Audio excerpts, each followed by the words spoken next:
Hey everybody, welcome back. It's always a pleasure to chat with you again.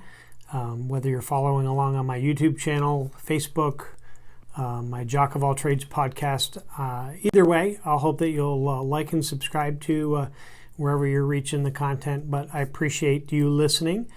I have a two-part series that I wanted to share with you today on 10 things to do before you sell your house.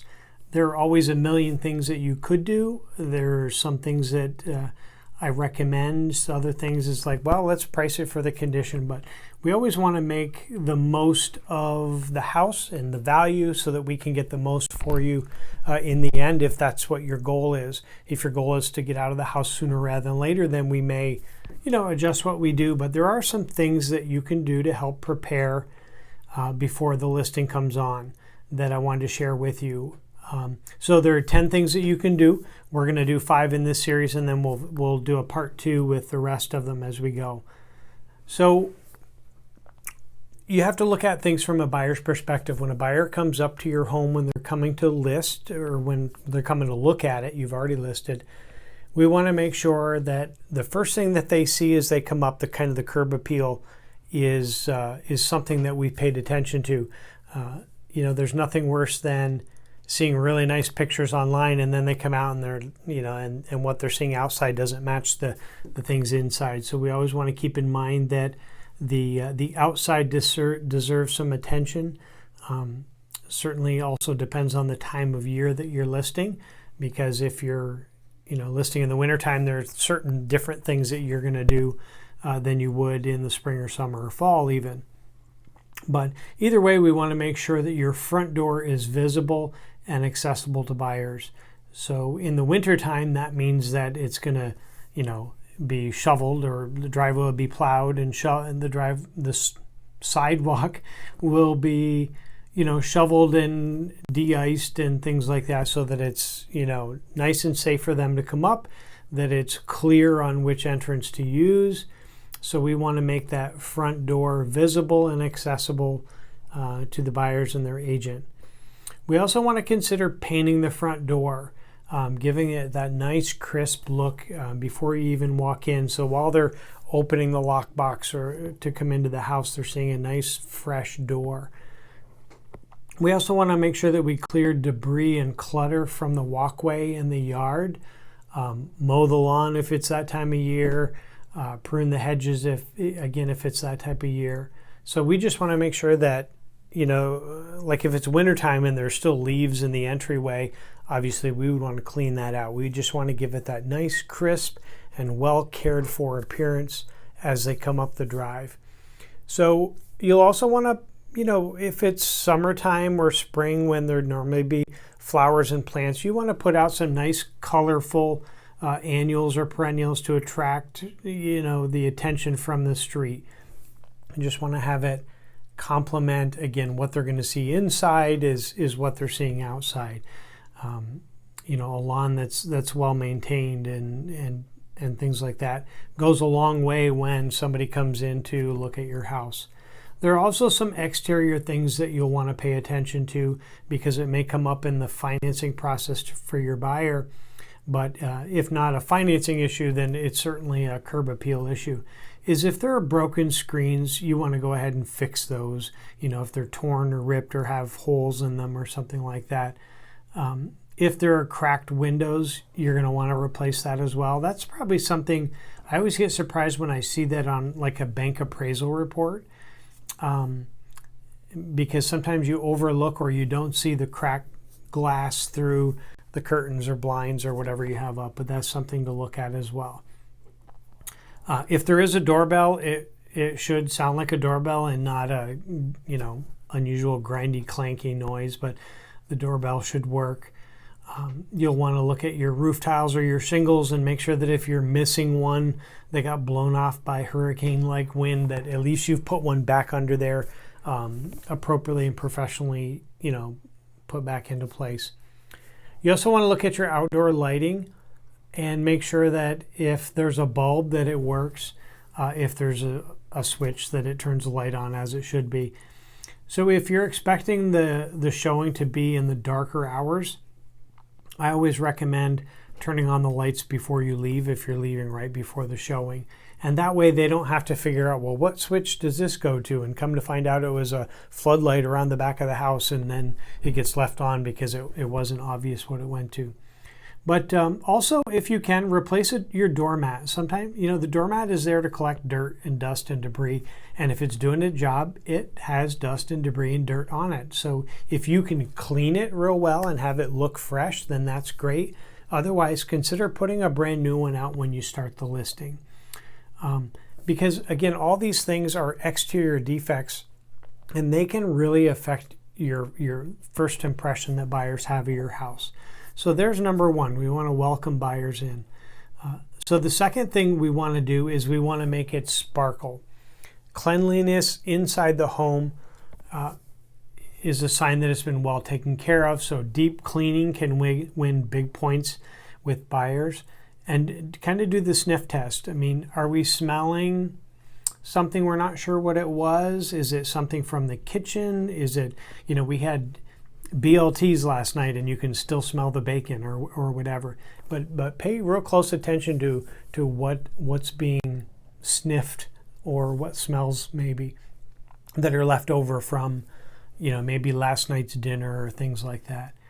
Buyers scrutinize homes, and especially kitchens and bathrooms. We always want to make sure that the showers and the tubs and the toilet are all cleaned and the lid is down. We don't need to be, bringing any attention to that, but it just looks cleaner and fresher when the lid's down. But also look at recaulking or repainting, along different areas.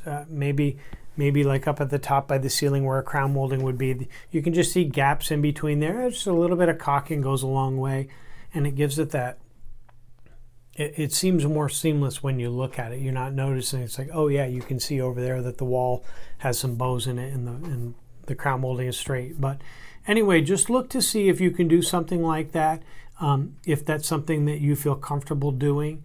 But it just helps give it a fresh and clean appearance when the caulking and maybe touch-ups. Maybe there's a chair that always is up against the wall, and there's kind of that spot along the back.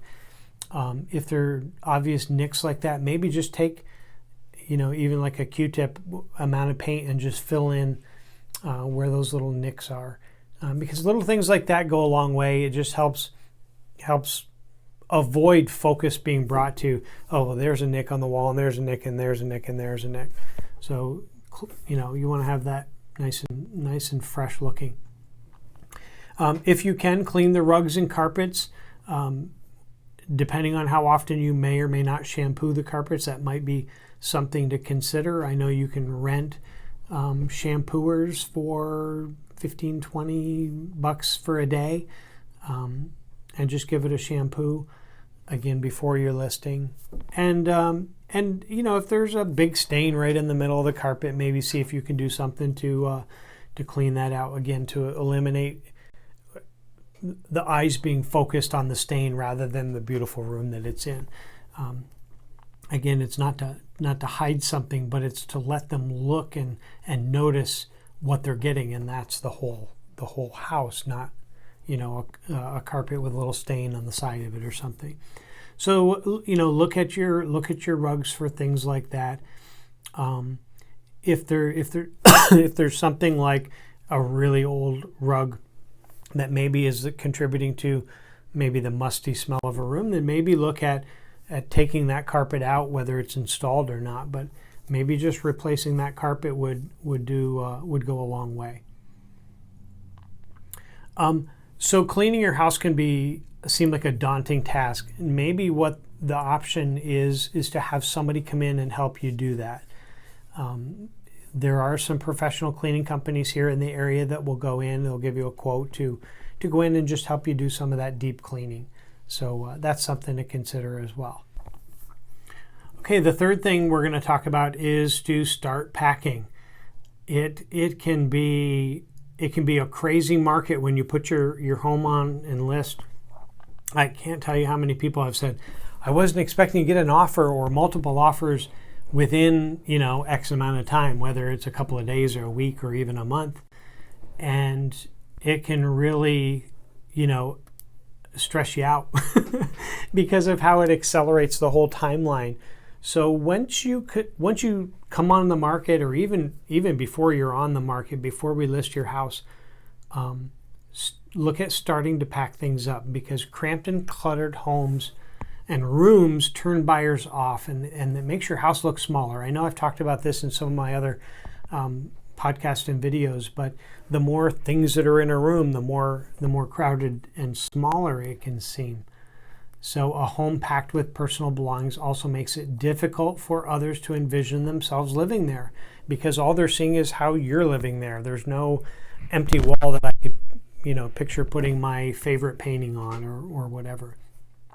So start by storing away excess furniture, toys, personal decorations, seasonal decorations, family photos, things like that.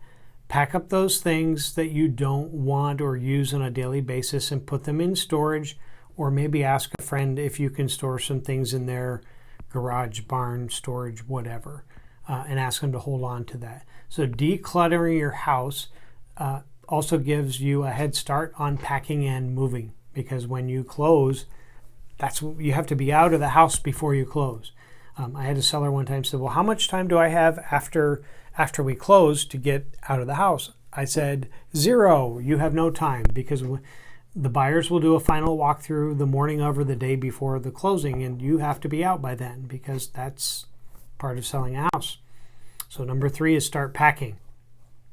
Number 4, paint wisely.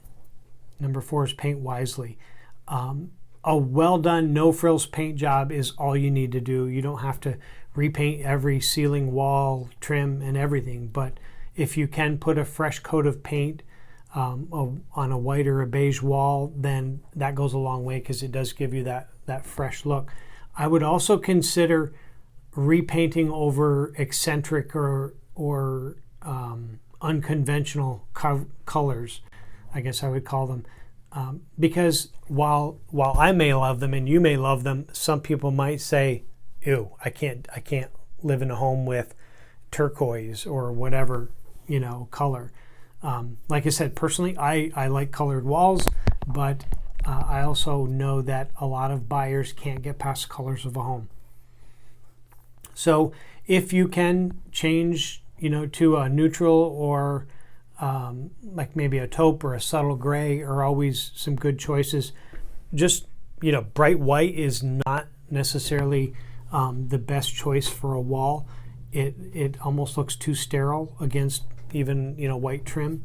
So, but don't forget about the trim of the molding either. You want to consider giving that a fresh coat as well. Because, if the walls are freshly painted and look great, and it's up against a dingy looking trim or whatever, then it almost is good enough. But a fresh paint job on an outdated or worn walls or even cabinets goes a long way. So speaking of which, in your kitchen, if your cabinets just maybe they've been there since the house was built, however long that was, maybe they just need a fresh coat of paint. So think about that as well. Okay, so 4, paint wisely. Number 5, fix the small stuff. Repair and replace any broken hardware through your home. If there's a light switch that has a cracked or broken, switch cover, put a new one on it. If there are handles or towel racks or things like that that are falling apart or broke, again, these are inexpensive repairs that go a long way when selling a home. If they walk into, say, a bathroom and the towel bar is laying up against the side of the wall because it came off, which, if certain ones probably do that more than others. But then they think, okay, well, that's broken. What else is broken, and what's broken that I don't see? So it really is worth your time and effort to fix the small stuff. Okay, making sure, again, pet peeve of mine, that all the light bulbs work, that all the switches turn on lights, and if a switch goes to an outlet with a lamp, well, then put a lamp on the outlet so when they hit that, they can tell what it goes to. So fixing the small stuff goes a long way. So there we are. There were the first 5 out of 10 things that you can do before selling your house. And I appreciate you watching and listening, or watching or listening. And we'll be back at you with the other 5 in the next episode. Thanks again. We'll chat with you soon.